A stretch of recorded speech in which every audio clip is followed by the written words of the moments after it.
दोस्तों शुरुआत करते हैं न्यूज़पेपर की पहली न्यूज़ के साथ में। पहली न्यूज़ है ज्ञानवापी मस्जिद से। वाराणसी का एक लोकल कोर्ट है, उसने ऑर्डर दिया था एएसआई को कि आप एक सर्वे कंडक्ट कराइए जिसमें आपको ये पता लगाना है कि ये ज्ञानवापी जो मॉस्क है, क्या इसके पहले यहाँ पर कोई हिंदू टेम्पल मौजूद था या फिर ऐसी कोई संरचना वहाँ पर मौजूद थी। इसका आपको पता लगाना है, क्योंकि इस कोर्ट में किसी व्यक्ति ने ये याचिका दायर की थी कि किसी हिंदू टेम्पल को तोड़कर ये मस्जिद बनाई गई है। तो अब इधर से जो मस्जिद वाला पक्ष है वो गया है हाई कोर्ट और उन्होंने अपनी पिटीशनर को दायर कर दिया है इस लोकल कोर्ट के अगेंस्ट में। तो वहाँ की जो कमेटी है ज्ञानवापी मस्जिद की, वो और उत्तर प्रदेश सुन्नी सेंट्रल वक्फ बोर्ड, ये दोनों मिलकर गए हैं इलाहाबाद हाई कोर्ट और यहाँ पर इन्होंने याचिका दायर की है कि ये जो लोकल कोर्ट का ऑर्डर है उसे रद्द किया जाए। इसके बाद वाली न्यूज़ वैक्सीन से रिलेटेड है। तो जितनी तेज़ी से कोविड-19 के केस बढ़ रहे हैं, उतने ही तेज़ी के साथ में सरकार वैक्सीन प्रोग्राम को बढ़ाना चाहती है। अब सरकार ने ये सोचा है कि अब इंडिया में जो बन रही थी वो वैक्सीन वहाँ तक तो ठीक है, रसिया की वैक्सीन स्पुतनिक 5 को इंडिया ने अलाउ कर दिया है। इसके बाद Pfizer, Moderna, Johnson and Johnson, in vaccine को भी हम आयात करवाने वाले हैं। इसके लिए भी जो है अप्रूवल दे दिया गया है। तो यदि हम फाइजर की बात करें तो इसकी जो एफिकेसी है वो 91.3 है, और यदि इसके हम डोज की बात करें तो 2 डोज 3 वीक्स। और यदि इसके हम वर्ल्ड वाइड अप्रूवल की बात करें ना, तो एटलीस्ट 5 कंट्रीज़ में इसको अप्रूवल मिल चुका है फाइज़र को। अब हम बात करते हैं मॉडर्ना की। ठीक है, मॉडर्ना का फुल यूज़ चालू हो गया है कहाँ पर? स्विट्ज़रलैंड से, और इमरजेंसी उपयोग कई सारे देश इसमें चालू कर चुके हैं। और यदि हम इसकी क्षमता की बात करें, कैपेसिटी की, तो 94.5% है। इसके भी 2 डोज लेना है 4 वीक्स के अलग अलग मतलब टुकड़ों में। इसके बाद जॉनसन एंड जॉनसन की बात करें हम वैक्सीन की, तो इसको अप्रूवल मिल चुका है इमरजेंसी यूज़ के लिए कई सारी कंट्रीज़ में। और यदि इस एफिकेसी की बात करें तो 72% है। ठीक है, और इसमें ये कहा गया है कि इसकी केवल 1 डोज ही काफ़ी है। इसके बाद वाली जो न्यूज़ है S-400 मिसाइल से है, तो हम इसके बारे में थोड़ी सी जानकारी हासिल कर लेते हैं। S-400 ट्रियम्फ, जो नाटो का जो रिपोर्टिंग नेम है ना, SA-21 ग्राउलर है इसका, और ये एयर डिफेंस मिसाइल सिस्टम है। और किसके द्वारा ये डेवलप किया गया है? तो इसका डेवलपमेंट किया गया है Almaz central design bureau of Russia से ही हम S-400 मिसाइल खरीदने वाले हैं। S-400 मिसाइल 300P और S-200 एयर डिफेंस सिस्टम की जगह लेने वाली, मतलब इनको रिप्लेस कर देगी ये। और पहली बार इसका युद्ध में इस्तेमाल किया गया था 2007 में। तो S-400 की डिलीवरी हम रसिया से कराने वाले हैं, और ऑफिशियल का ये कहना है कि ये काम नवंबर में स्टार्ट हो जाएगा। ठीक है, बिल्कुल काम में स्पीड अप ला रहे हैं डील के लिए। और जब इनसे पूछा गया काटसा की चिंता के बारे में, तो उसको इन्होंने डिसमिस कर दिया। ठीक है, हमें काटसा की कोई चिंता नहीं है। काटसा के अंतर्गत क्या होता है, यदि हमारे अमेरिका के साथ में रिश्ते अच्छे हैं, ट्रेड वेड हम सब कुछ कर रहे हैं, लेकिन यदि हम अमेरिका के दुश्मन देशों के साथ में कोई ऐसी चीज़ें डील करते हैं रक्षा से रिलेटेड या फिर अन्य चीज़ों की डील करते हैं, तो अमेरिका उनके ऊपर सैंक्शन लगा देता है। ठीक है, दुश्मन देशों का, जैसे कि रूस हो गया और भी अन्य देश हैं, टर्की हो गया, इनसे यदि आप परचेसिंग करते हो तो आपके ऊपर अमेरिका कई प्रकार की सैंक्शन लगा देता है। तो काटसा का हम पूरा नाम देख लेते हैं। काटसा का नाम है पूरा countering America's adversaries through sanction act काटसा। ठीक है, तो इस रूल्स के अंतर्गत अमेरिका ने ईरान, नॉर्थ कोरिया और रसिया के ऊपर सैंक्शन लगा के रखा है। तो इंडिया के जो 2 ऑफिशियल हैं, अधिकारी हैं, उनका ये कहना है इंडिपेंडेंटली कि हम हमारी तरफ से तो तेज़ी ला रहे हैं, लेकिन जो रसियन की साइड है ना, उधर से अभी उनका कहना है कि इतने जल्दी पॉसिबल नहीं है, ऐसा उनका कहना है। अब हम बात करते हैं इस डील के इतिहास की। ठीक है, तो अक्टूबर 2018 की बात है। इंडिया ने 5.43 बिलियन डॉलर की इस डील को साइन किया था रसिया के साथ में, जिसके अंतर्गत रसिया से हम 5 S-400 मिसाइल की यूनिट खरीदने वाले थे। किसके बावजूद? यूएस के ऑब्जेक्शन के बावजूद। अब देखो अमेरिका कंसर्न क्यों जाहिर करता है, क्योंकि इंडिया डिपेंडेंट है किस पर? डिपेंड है डिफेंस कॉपरेशन में अमेरिका के साथ में। क्या क्या चीज़ एक्वायर करके रखा, जैसे कि फ्रंट लाइन मिलिट्री प्लेटफॉर्म, जैसे कि ट्रांसपोर्ट एयरक्राफ्ट हो गया, हेलीकॉप्टर हो गया, आर्टिलरी हो गया, ड्रोन हो गया। इस मामले में हम हो रहे हैं मजबूत। ठीक है, अब यदि हमने इसकी जो पेमेंट रिलेटेड इशू की बात करें ना, तो इनका ये कहना है ऑफिशियल का कि पेमेंट रिलेटेड जो भी इशू है वो रिसॉल्व हो चुके हैं और डील जो है अंडर वे में, डील जारी है। इसके बाद वाली न्यूज़ सुप्रीम कोर्ट से है। सुप्रीम कोर्ट ने स्टेट गवर्नमेंट को ऑर्डर दिया है कि आप हमें इंफॉर्मेशन प्रदान कीजिए, ठीक है, कि कितने माइग्रेंट जो चिल्ड्रन हैं वो किस एरिया में कितने हैं, उनकी आप संख्या बताओ। ठीक है, और आप ये बताइए कि आपने कौन कौन से स्टेप लिए हैं उनके वेलफेयर के लिए, पेंडेमिक के दौरान जब पेंडेमिक की में सर्ज हुआ था, और आप बताइए कि कौन कौन से बेनिफिट उनको दिए हैं। ऐसा क्वेश्चन उन्होंने स्टेट गवर्नमेंट से किया है। अब यदि हम बात करें इस पिटीशन की, तो पिटीशन को किसने दायर किया था? चाइल्ड राइट्स ट्रस्ट, इसने इस पिटीशन को दायर किया था। पिटीशन में ये कहा गया था, कोविड-19 के क्राइसिस जब बहुत ज़्यादा बढ़ा और सेंट्रल गवर्नमेंट ने नेशनल वाइड लॉकडाउन लगाया, तो इस दौरान माइग्रेंट जो चिल्ड्रन हैं बहुत ज़्यादा अफेक्टेड हुए, और ये सबसे ज़्यादा वल्नरेबल हुए थे, सेक्शन था इस मामले में। पिटिशनर का ऐसा कहना है कि देखो, यद्यपि सरकार ने कुछ कदम उठाए, ठीक है, लेकिन सरकार ने कोई सही डिटेलिंग नहीं दी है कि उन्होंने कौन से मेजर्स अपनाए थे वुमेन और चिल्ड्रन को लेकर। ठीक है, जो रिलीफ कैंप में रह रहे थे, क्वारंटाइन सेंटर में रह रहे थे, जो सोर्स डिस्ट्रिक्ट है वहाँ। इसके बाद वाली जो न्यूज़ है असम गुवाहाटी से है।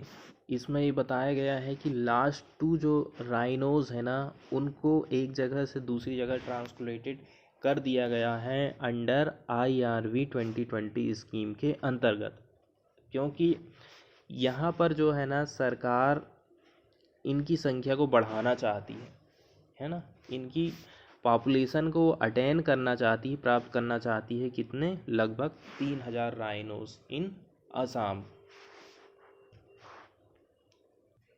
तो ये जो स्कीम है इंडियन राइनो विजन 2020 IRV 2020, ये जो है क्लोज होने को है। अब लास्ट 2 जो राइनोज थे उनको ट्रांसपोर्ट कर दिया गया है। ठीक है, कहाँ से कहाँ? काजीरंगा से मानस। अब यदि हम इस IRV 2020 की बात करें तो इसको 2005 में डिज़ाइन किया गया था, और ऐसा बिलीव किया गया था कि हम जो है 3000 राइनोज असम में इस पॉपुलेशन को अटेन कर लेंगे, प्राप्त कर लेंगे इतनी संख्या। लेकिन 4 जो प्रोटेक्टेड एरिया है ना, किनके अतिरिक्त? Kaziranga national park, orang national park, Pobitora national park, यहाँ पर के अलावा ये सारी चीज़ें प्राप्त नहीं हो सका, ये उद्देश्य उनका। आगे भी यही प्रोसेस की बात बताई जाती है कि जो दो राइनोस हैं, ठीक है, टू राइनोस, इनको central part of Bansbari range of Manas यहाँ पर इनको लाया गया। अब यदि हम टोटल यहाँ राइनोस की बात करें कितने हैं, तो 22 हो गए हैं। इनको केवल वहीं से नहीं लाया गया है, और भी जो अदर प्रोटेक्टेड एरिया है ना, वहाँ से ट्रांसकुलेशन किया गया है, मतलब स्थानांतरित किया गया है। और इसमें अच्छी बात ये है कि उसके जो ईयर्स होते हैं ना, उनको नॉच्ड कर दिया गया है ताकि उनकी पहचान हो सके। और ये जो है किसके अकॉर्डिंग में किया गया है, International Union for Conservation of Nature's Species Survival Commission and Asian rhinos, ऐसा इन्हीं के अंतर्गत किया। देखो 1980s की यदि हम बात करें ना, तो असम में केवल 5 क्षेत्र थे जहाँ पर राइनोस पाए जाते थे, और उनकी संख्या कोई ज़्यादा नहीं थी, ठीक है। लेकिन कंजर्वेशन के यहाँ पर प्रयास किए गए, ठीक है, इनकी पॉपुलेशन को मेंटेन करने के लिए कुछ हेल्प की गई। इसी के चलते जो एक सींग वाले राइनोज हैं ना, काजीरंगा, ओरांग, ओबिटरा, इनकी संख्या बढ़ी। लेकिन इंक्रोचमेंट और इनकी जो पोचिंग हुई है ना, इसी के चलते चलते इनकी संख्या बहुत ही ज़्यादा कम हो गई है, चाहे वो मानस हो, चाहे वो लाखोवा वाइल्ड लाइफ सेंचुरी हो। तो जो लखोवा है ना वाइल्ड लाइफ सेंचुरी, जो इंटरनेशनल रूप से जो देख रेख करती हैं संस्थाएं, उनके इससे क्या हो गया है, स्लिप्ड हो गया, मतलब देख रेख में सही से ये आ नहीं पाया। तो जो ट्रांसकुलेटेड राइनोस है ना, इन्होंने हेल्प किया मानस नेशनल पार्क को फिर से वर्ल्ड हेरिटेज साइट का स्टेटस पाने के लिए 2011 में। तो 1985 में जब इसे ये स्टेटस मिला था ना, तो जब यहाँ पर जो पिग्मी हॉग है ना, ये जब यहाँ से एक्सटिंक्शन वाली कंडीशन में पहुँच गए, तो इसने ये जो वर्ल्ड हेरिटेज साइट का टैग था उसको लॉस्ट कर दिया था। ये जो पिक्चर आप देख रहे हैं ना पिग्मी हॉग की, यही है जो वहाँ पर से इनकी प्रजाति खतरे में थी, ये गायब हो गए थे। इसके बाद वाली न्यूज़ हम WHO से रिलेटेड देखने वाले हैं। तो WHO से रिलेटेड कुछ जानकारी हम हासिल कर लेते हैं। तो स्वास्थ्य के क्षेत्र के लिए संयुक्त राष्ट्र की एक विशेष एजेंसी है विश्व स्वास्थ्य संगठन, वर्ल्ड हेल्थ ऑर्गेनाइजेशन। इसकी स्थापना हुई थी 1948 में। इसका मुख्यालय जेनेवा स्विट्जरलैंड में है, और वर्तमान में 194 देश WHO के सदस्य हैं। 150 देशों में इसके कार्यालय होने के साथ साथ में इसके 6 जो है क्षेत्रीय कार्यालय भी हैं। और ये जो है इंटर गवर्नमेंटल संगठन है, और नॉर्मली अपने जो सदस्य रहते हैं ना, सदस्य राष्ट्र हैं, सदस्य देश हैं, उन्हीं के स्वास्थ्य मंत्रालयों के सहयोग से ये काम करता है। तो जितने भी हेल्थ से रिलेटेड इशू होते हैं ना, उसमें ये लीडर का काम करता है, ठीक है। मतलब उनमें यदि कोई अनुसंधान करना है या फिर विभिन्न कोई मानदंड तय करना, मानक तय करना स्वास्थ्य से संबंधित, तो उसका काम भी WHO ही करता है। और ये जो है ना, साक्ष्य आधारित नीति विकल्पों को स्पष्ट करता है, देशों को तकनीकी सहायता प्रदान करता है, और स्वास्थ्य संबंधी रुझानों की निगरानी और मूल्यांकन करता है। WHO ने 7 अप्रैल 1948 से काम चालू कर दिया था, और हर साल 7 अप्रैल को विश्व स्वास्थ्य दिवस मनाया जाता है। और यदि हम भारत की बात करें, तो भारत 12 जनवरी 1948 को WHO का सदस्य बना था। WHO का जो दक्षिण पूर्व एशिया का क्षेत्रीय कार्यालय नई दिल्ली में स्थित है। तो अब हम बात करते हैं न्यूज़ की। विश्व स्वास्थ्य संगठन का कहना है कि आप अपने मार्केट में वाइल्ड एनिमल्स की बिक्री मत करिए, क्योंकि इन्हीं के द्वारा इस प्रकार के संक्रामक रोग फैलते हैं, जैसे कोविड-19 हो गया। इसलिए WHO ने इनकी बिक्री को हाल्ट करने के लिए कहा है। और लगभग 70% इन्फेक्शियस जो डिजीज़ है ना, इसी के कारण से इमर्ज होते हैं, इसी के कारण आते हैं।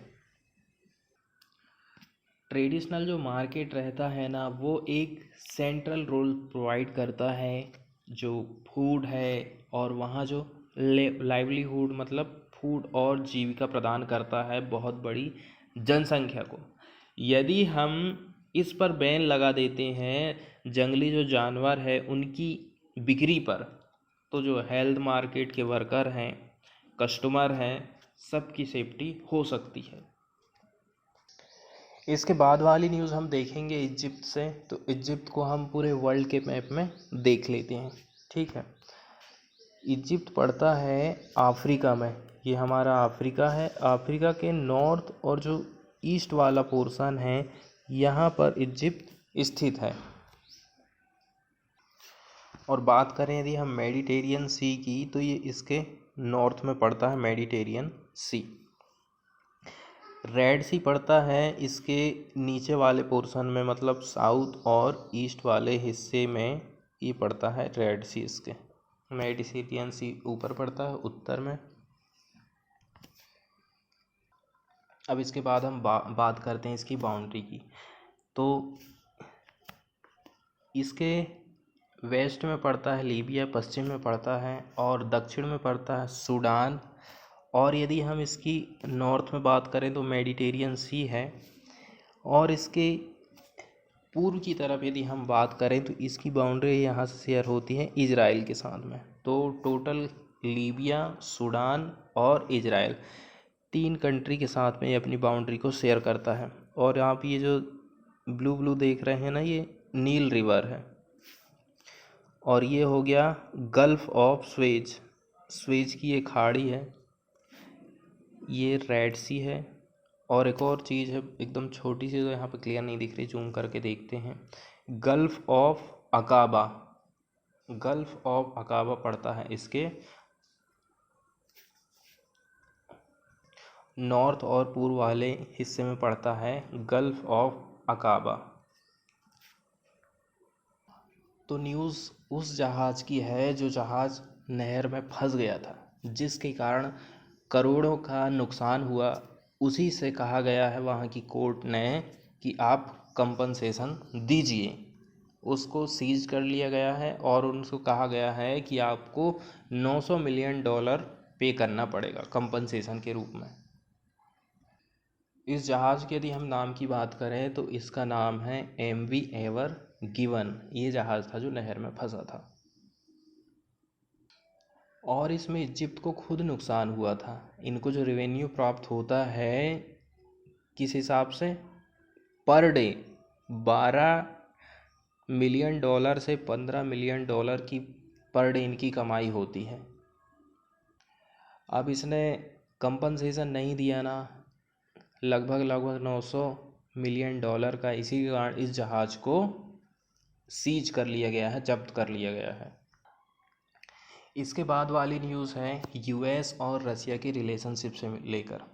जो बाइडन का कहना है कि वो एक जल्दी ही समिट को प्रपोज करने वाले हैं, एक मीटिंग रखने वाले हैं पुतिन के साथ में, ठीक है। और उनका ये भी कहना है यूक्रेन की जो सोवरेनिटी है उसके लिए हम दृढ़ रूप से खड़े हैं, हम उसके साथ हैं, ऐसा इनका कहना है जो बाइडन का।